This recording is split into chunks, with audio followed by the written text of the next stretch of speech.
Hello, Will Chandler here with Mazuma Pro Money Matters. So today I'm going to discuss with you mortgages and talk about the different types of mortgages available to you. But before we get started, make sure you click subscribe down there and then click the little bell next to it and check all notifications. So stay tuned. Brought to you by Mazuma Pro, a lifetime money plan. Hello, welcome back. Will Chandler here. Today I'm going to discuss the different types of mortgages. So we have fixed rate mortgages, you have adjustable rate mortgages, you have government-backed mortgages, you have reverse mortgages, you have jumbo mortgages. So what mortgage works best for you? Well, depending on your situation is going to depend on the best mortgage for you. So let's go over the different types of mortgages. So first off, we're going to talk about the fixed rate mortgages. So fixed rate mortgages, they're just that. The rate is going to stay the same for the whole term of the loan. So you have 15-year and 30-year fixed rate mortgages. So the 30-year one is going to amortize over a longer period of time, so your payments will actually be lower. But the interest rate is usually a little higher than the 15% ones or the 15-year ones. So the 15-year mortgage, your payment will be higher, your interest rate will be a little bit lower, but you'll get it paid off in half the time and you're going to pay tens of thousands of dollars less in interest. So if you were to choose those two programs, which one is the best for you?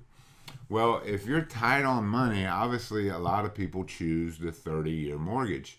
And because it gives you a way lower payment for the whole course of the loan, however, you're going to be paying it for twice as long. You know, a lot of people, they just don't want to get locked into the higher payment of the 15-year mortgage. So they opt for the 30-year mortgage and then they figure that, oh, that's what I got. So, but there's a way to make your 30-year mortgage like a 15-year mortgage. If you just calculate what it would take to pay it off in 15 years and then pay that extra amount to the principal every month. So what you're getting in essence is you're getting the security and safety of the lower payment in case you can't make the higher payment that month, but you're also getting the benefit of paying it off earlier and saving tens of thousands of dollars in interest. So if you go the 30-year mortgage route, there's nothing wrong with that, but try to make extra payments, every little extra payment up front, because up front mostly you're paying interest. So if you can pay on some more principal up front, that will greatly reduce the number of years that you actually have to pay it. So if you just pay an extra 1 or 2 payments a year, that'll knock 5-10 years off of your mortgage. So think about doing that if you don't want the pressures of a higher monthly payment with the 15-year mortgage. But if you can handle that with no problem, go with the 15-year mortgage. Why pay tens of thousands of dollars extra for the 30-year mortgage if you don't have to? So moving on to adjustable rate mortgages. You can get a 2, 3, 5, 7, 10-year adjustable rate mortgage, and what that is they give you an introductory teaser rate, which the rate is lower than the 15-year fix, lower than the 30-year fix. It seems like it's a great deal lower for the first few years. If you have it, 1, 2, 3, 5, 7, 10, whatever years you have it as fixed, and then the remainder of the term is going to be adjustable. So for the first few years of it, the payment is going to be lower probably than a 15-year and a 30-year mortgage. However, once it becomes adjustable, it's going to adjust according to the prime rate.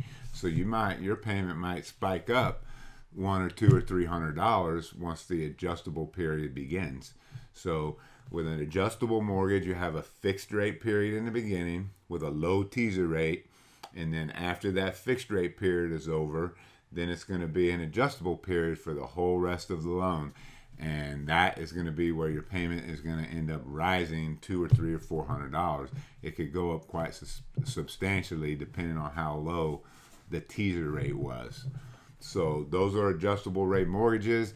That's That's best if you're just going to use it for maybe a temporary mortgage, maybe to get some more income or whatever it may be. But don't get into a permanent adjustable rate mortgage, because your payment can potentially go way up, and once it starts going up, you may find yourself in financial difficulties. So definitely try and stay with a fixed mortgage if at all possible. Now, they have the next one we're going to talk about is government-backed mortgages. You have FHA, you have USDA, you have VA. So those are all government insured type of programs, and a lot of times what they will come with is mortgage insurance, because they're actually being protected by the government. So you're going to pay mortgage insurance, so your payment will be higher.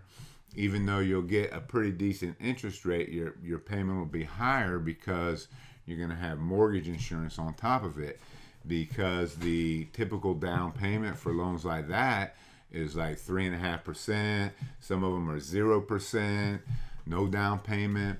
So along with that very low down payment is going to come mortgage insurance, because you're not putting at least 20% down on the loan. So if you get 20% equity in the property, then you won't have the mortgage insurance.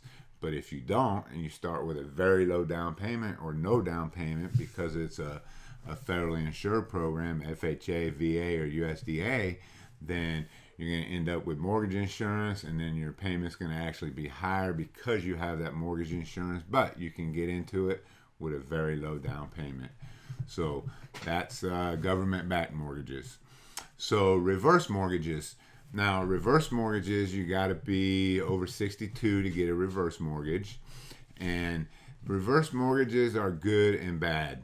The good thing about reverse mortgages is you're 62 if your home's paid off, or you have a very small mortgage, you have all that equity in the house, you can get a reverse mortgage which will actually pay you money. You can get it in one lump sum, you can get it in monthly payments. It will pay you a sum of money based on the equity in that property. Now, they say you never have to pay it back or whatever, but it does have to be paid back. So be very careful getting a reverse mortgage. Now, if you have a house that you're wanting to leave to your kids and not have any kind of debt on it or whatnot, don't get a reverse mortgage, because when you pass away, they're going to have to pay off that mortgage to be able to get that house free and clear. So if you don't have any dependents, if you don't want to leave them a house, if you don't want to give your kids the house, maybe they got all their own stuff going on, then it could make sense to get a reverse mortgage and get your equity out of that house and use it while you're still alive, as opposed to just give it all up when you pass away, or give it to your kids who may not need it, or maybe you don't want to give it to them, and then they'll have to sell the house and whatnot and use the proceeds from selling the house to pay off that mortgage. So a reverse mortgage will be good if you don't want to pass the house free and clear onto your children. But if you don't have any of those obligations, get a reverse mortgage and take that equity out and use it and have fun while you're still alive. So that's reverse mortgages. Could be good, could be bad. It depends on your situation. So the other type of mortgage is a jumbo mortgage, and each county and state, they set limits on those and what's a jumbo mortgage. Typically they're very high mortgages, $500,000, $700,000 mortgages. You got to have really great credit to get those. So you obviously be getting that if you're purchasing a house, $1 million house or something like that. So most average people, they're purchasing houses way below that, so the jumbo mortgage won't even come into play.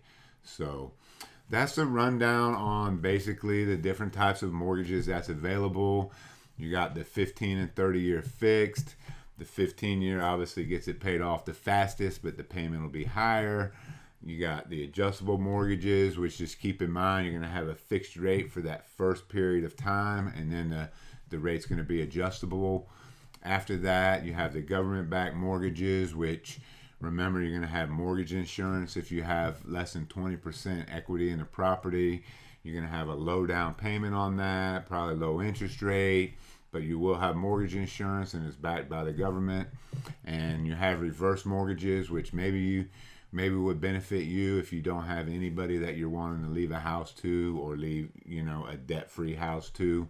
Remember, with reverse mortgages, that money does have to be paid back. Depending on how much you get out of it, it all has to be paid back at the close, when you pass away or whatnot. So either your children, or they'll have to sell the house, or just give it to the lender. So those are the types of mortgages. Just do your research on them, pay attention to them, get what's best for you. Again, just because it's a 30-year mortgage, you can pay extra on it and get out of it early. Anytime you can put $100. People don't spend 20, 30 years usually in a mortgage. They usually get a new one by then. So, all of the interest is front loaded. So the bank is getting way extra of their money. So put extra towards it if you can. Make the right decision for your family. Don't let a mortgage broker, a banker, or somebody push you into something that's not going to be good for you, and it's not going to be good for your family long term. Thank you.